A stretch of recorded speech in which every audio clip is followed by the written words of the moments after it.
Welcome, everybody. Today we're going to be talking about the quadratic equation and its roots and how we can actually derive it. When I was teaching, a lot of questions I had were where it came from. A lot of students thought it was very convoluted, and they always wondered where it was actually derived from. So today I'm going to go over that.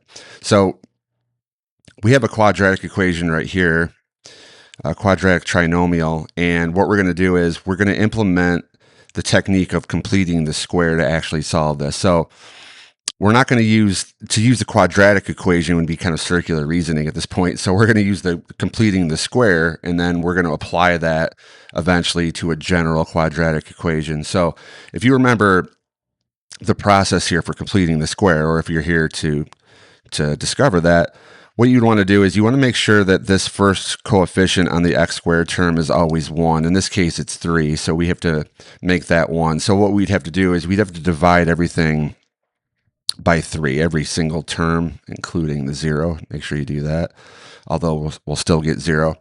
And if you do this, these 3's cancel out, and we're left with x squared.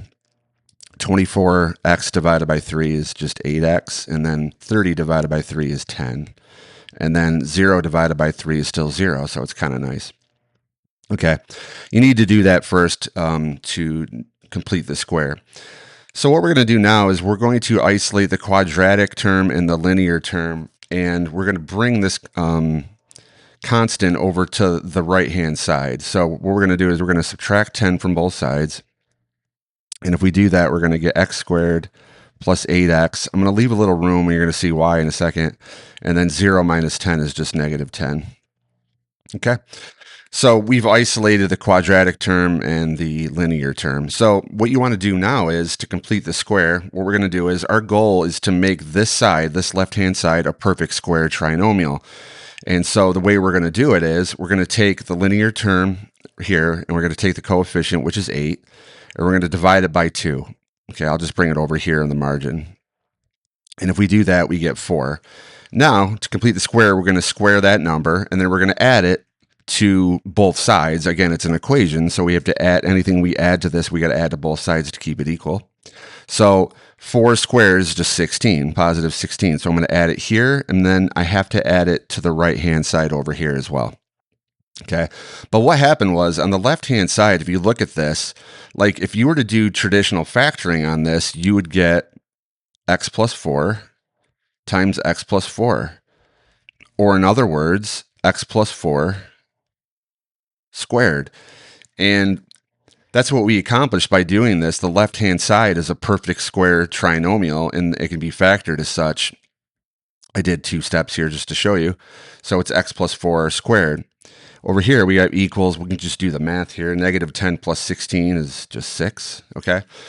And now we can actually go ahead and solve this by just doing some inverse operations. So what we're going to do is, this is squared. We're going to take the square root of both sides, so I can undo that. So I'll take the square root of x plus 4 squared, and then the square root of 6. Over here, I'm just going to get x plus 4, which makes sense. It's the inverse operation to squaring. Okay.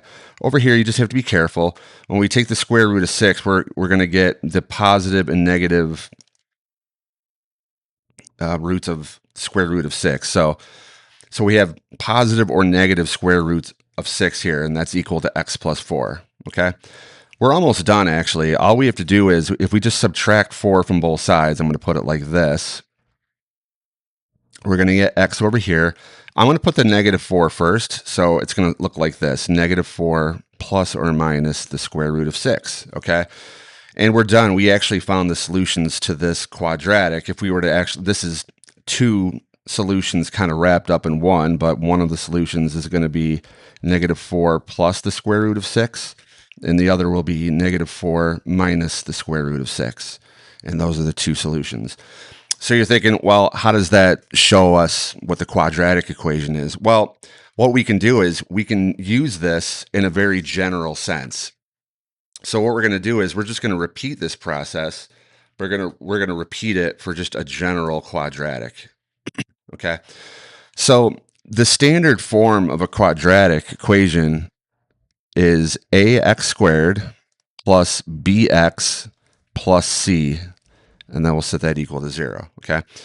where a, b, and c are just going to be the coefficients. A is the coefficient on the quadratic term, b is the coefficient on the linear term, and c is the constant, okay? Now, if we just duplicate the steps that we had before, we know that if a is 1, it's great, but we can't assume it's 1. So what we have to do is we have to make sure that this coefficient is always 1. Well, how would we do that? Well, we would just divide everything by a, like we did before. If you guys remember, we divided by 3, okay?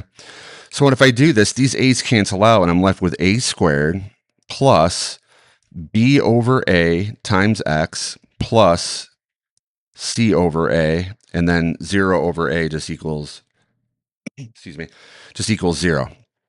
Okay, let's do the same exact thing as we did before. We brought the constant term over to the right-hand side. Okay, so what we're going to do is we're going to subtract c over a from both sides. And if we do that, we get x squared plus b over ax. I'll leave a little room. And then we're going to get negative c over a over here. Okay. Now, if you remember, the next step is we took the coefficient on the linear term, which is b over a, and we divided it by 2, okay?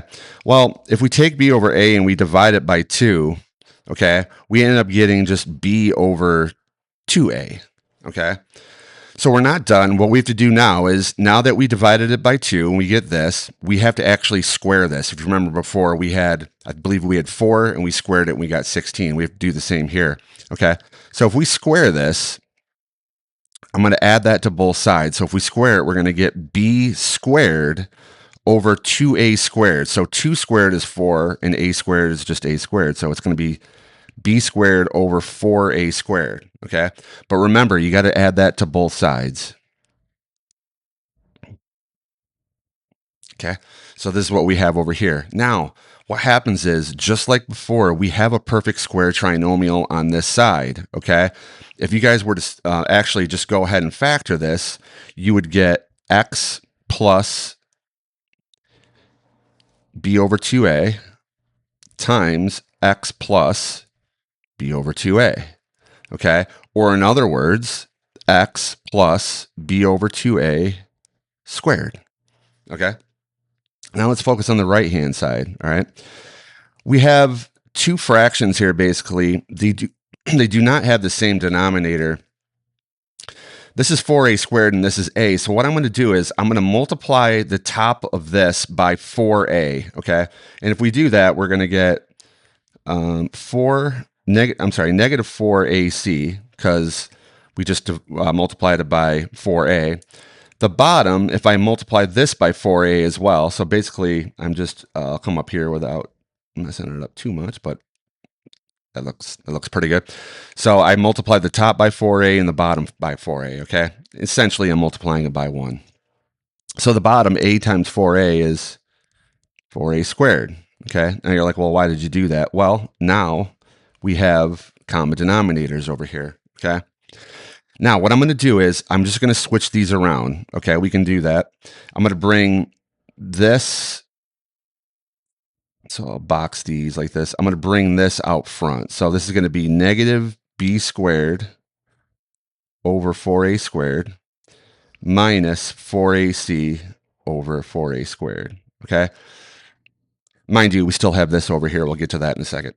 Here, since we have a common denominator, we can go ahead and combine these. So this would just be negative b squared minus 4ac all over 4a squared, like that. Okay. Oh, I'm sorry. This was a plus, by the way. These were all pluses, so that should be a plus, and that should be a plus. Okay, because I added. My bad. Hopefully you got that far. So we got b squared minus 4ac. You don't need the positive here, by the way. That was a negative at first. You guys are probably catching me as I did that, which is good. Okay. So we have b squared minus 4ac over 4a squared. Great. So over here we have x plus b over 2a squared, like that, okay? We're going to do the same thing as we did before. We're going to take the square root of both sides. And you're thinking, wow, this is getting a little crazy here. Well, it's going to turn out pretty nice, because if we take the square root of this side, it's just the inverse operation, and we just end up getting x plus b over 2a, which is kind of nice. Okay.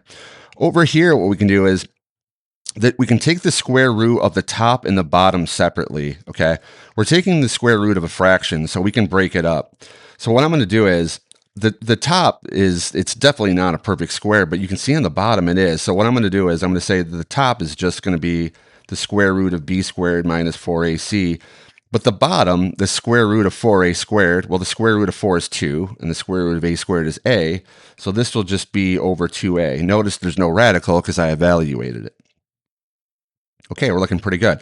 Now, before, the last step was to just subtract the negative 2ba from both sides. So let's do that. So I'm going to subtract b over 2a from this side. And I'm going to subtract, I don't have a lot of room here. I should have left room, but that's okay. But I'm going to subtract b over 2a from this side, okay? Now over here, I have x, okay? And over here, I have this minus this. Now, what I'm going to do, I'm going to do the same thing. I'm going to bring this out front. So it's going to be negative b over 2a. Okay. Now, if you remember, when we took the square root of this side, there was a positive and a negative root. Okay. So this is all going to be positive or negative root. And we did it in the previous example as well. Okay. So this is going to be negative b over 2a. I'm going to just write this down first. Plus or minus, right, the square root of b squared minus 4ac all over 2a. Okay. But you can see that these two fractions here already have the same denominator. So we can go ahead and we can actually combine those two. So this will be negative b plus or minus the square root of b squared minus 4ac all over 2a. Okay. And if you have ever taken an algebra class, which I'm sure you have, right? This is going to look awfully familiar, okay? And that's it. That's the quadratic equation, okay? So basically, the next time you see the quadratic equation, you can be like, oh, it's just the same thing as just completing the square, but they just put it in this nice little formula that I can use every time, and I don't have to actually complete the square every time, okay? But that's all it is. It's just a derivation of completing the square on the basic standard formula. I'm sorry, standard form of the quadratic trinomial. Hope that helped.